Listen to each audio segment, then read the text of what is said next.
Hello दोस्तों, कैसे हो सभी दोस्तों। आज की वीडियो के अंदर हम पढ़ेंगे बहुत ही इंपॉर्टेंट टॉपिक, स्केलर क्वांटिटीज़ और वेक्टर क्वांटिटीज़ में क्या डिफरेंस होता है।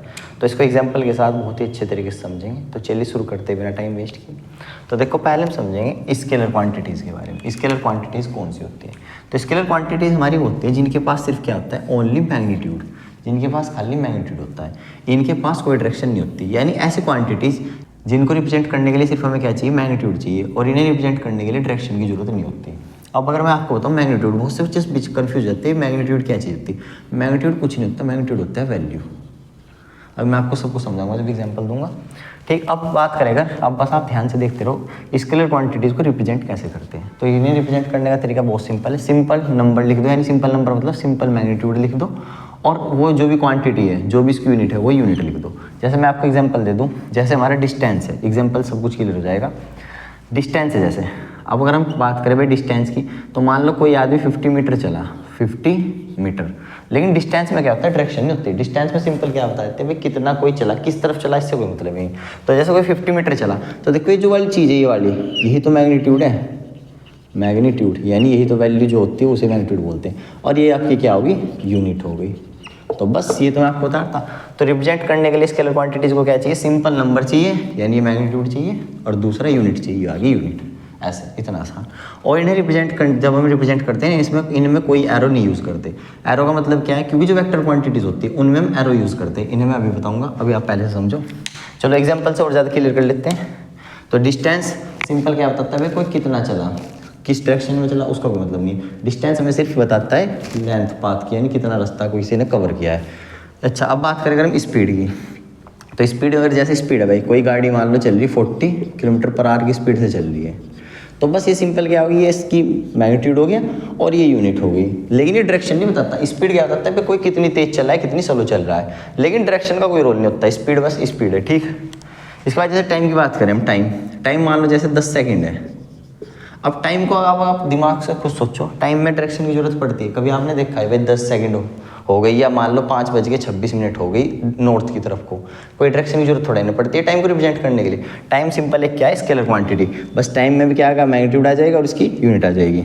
नेक्स्ट जैसे हमारा मास है भाई, मान लो किसी इंसान का मास 70 kg है, तो कभी आपने सुना है कि भाई इसका मास 70 kg ईस्ट की तरफ को, ये तो बेवकूफ़ वाली बात है नहीं। तो सिंपल बस ये सारी क्वांटिटी आपकी स्केलर, इन्हें रिप्रेजेंट करने के लिए सिर्फ क्या चाहिए, मैग्नीट्यूड और यूनिट, डायरेक्शन का कोई मतलब नहीं। ऐसे ही वर्क होता है, वर्क जैसे 50 जूल, इसे आप आगे पढ़ोगे तो इन्हें थोड़ा सा आप भी कम समझो। जैसे भाई एनर्जी और वर्क एक ही चीज़ है, बस आप ये समझ के चलो, एनर्जी और वर्क की यूनिट सेम होती है। 100 जूल मान लो एनर्जी होगी, एनर्जी यूनिट थोड़ी होती है भाई मेरे अंदर 100 जूल एनर्जी है नॉर्थ की तरफ, ऐसा कुछ। लास्ट एग्जांपल जैसा हमारा टेम्परेचर हो गया। अब भाई किसी का मान लो टेम्परेचर क्या हो गया, 37 डिग्री सेल्सियस हो गया मान लो टेम्परेचर। अब बताओ टेम्परेचर रिप्रेजेंट करने के लिए आपने कभी सुना है भाई डॉक्टर बोल रहा है कि भाई इसका 37 डिग्री सेल्सियस टेम्परेचर है साउथ की तरफ को, ईस्ट की तरफ। तो ये ऐसी क्वांटिटी है सारी, आप बिल्कुल समझ गए होंगे, कॉमन सेंस है। ये सभी क्या है, स्केलर क्वांटिटी। इन्हें रिप्रेजेंट करने के लिए सिर्फ क्या चाहिए, मैग्नीट्यूड चाहिए, डायरेक्शन की कोई जरूरत नहीं है। अब हम बढ़ते हैं वेक्टर क्वांटिटीज़ की तरफ। वेक्टर क्वांटिटीज़ क्या होती है, इनमें मैग्नीट्यूड भी होता है और प्लस डायरेक्शन भी आ जाती है। बहुत ही आसान बात है।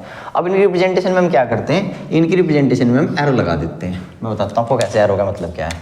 मान लो कोई वेक्टर क्वांटिटी है ए, तो अब हमें कैसे पता चलेगा वेक्टर है, तो इसके ऊपर सिंपल एक एरो लगा दो, इससे हमें पता चल जाएगा ये एक वेक्टर क्वांटिटी है, खत्म, इतना आसान। और इनमें क्या होती है, डायरेक्शन मस्ट होती है, इनमें डायरेक्शन बतानी बहुत जरूरी है। हम एग्जांपल से कवर समझ लेते हैं। जैसे डिस्प्लेसमेंट है, डिस्प्लेसमेंट में क्या आ जाता है, आपका डिस्टेंस के साथ साथ आपका डायरेक्शन भी आ जाती है। जैसे भाई 10 मीटर नॉर्थ की तरफ, ये होता है डिस्प्लेसमेंट। डिस्प्लेसमेंट वैसे आपको पता होगा क्या होती है, शॉर्टेस्ट पाथ होता है, जो नेक्स्ट टॉपिक के अंदर हम यही पढ़ेंगे। नेक्स्ट टॉपिक हमारा डिस्प्लेसमेंट और डिस्टेंस रहेगा नेक्स्ट वीडियो में। तो डिस्प्लेसमेंट में हमारा डिस्टेंस भी आ गया, प्लस उसके साथ क्या आ गई, डायरेक्शन भी आ गई। अब जैसे वेलोसिटी है, वेलोसिटी पता क्या होता है, सिंपल वेलोसिटी में क्या होता है, स्पीड के साथ साथ डायरेक्शन भी जुड़ जाती है। देखो वेलोसिटी को अगर मैं आपको बताऊं, वेलोसिटी को ऐसे रिप्रेजेंट कर देंगे वी के ऊपर वेक्टर लगा के, क्योंकि वेलोसिटी एक वेक्टर क्वांटिटी है। तो वेलोसिटी में क्या आ जाता है आपका, स्पीड प्लस डायरेक्शन, स्पीड के साथ डायरेक्शन आ जाती है, बस बात खत्म। और स्पीड में खाली क्या आती है, बस खाली वैल्यू रहती है। जब स्पीड के साथ आप डायरेक्शन भी जोड़ देते हो ना भाई, 40 किलोमीटर पर आवर की स्पीड से मैं नॉर्थ की तरफ चल रहा हूँ, तो वो क्या बन जाती है, वेलोसिटी बन जाती है। अगर हम खाली बोल रहे हैं 40 किलोमीटर पर आवर, वो खाली आपकी स्पीड है, तो ये आपकी वेक्टर क्वांटिटी होगी। इसके बाद अगर हम बात करें एक्सेलरेशन, इन्हें आप आगे पढ़ोगे, एक्सेलरेशन भी आपकी एक वेक्टर क्वांटिटी। अभी आप इन्हें बस समझ लो, जैसे फोर्स है, फोर्स एक वेक्टर क्वांटिटी होती है, क्योंकि फोर्स हमें जिस डायरेक्शन में लगानी होती है उसी में लगाते हैं। फोर्स को ध्यान समझो भाई, जब हम किसी चीज़ पे धक्का मार रहे हैं, मान लो हम डायरेक्शन तो ध्यान में रखते हैं नहीं, तो फोर्स आपकी एक वेक्टर क्वांटिटी हो जाती है। जैसे 10 न्यूटन होगी राइट की तरफ, न्यूटन क्या होती है, फोर्स की यूनिट होती है।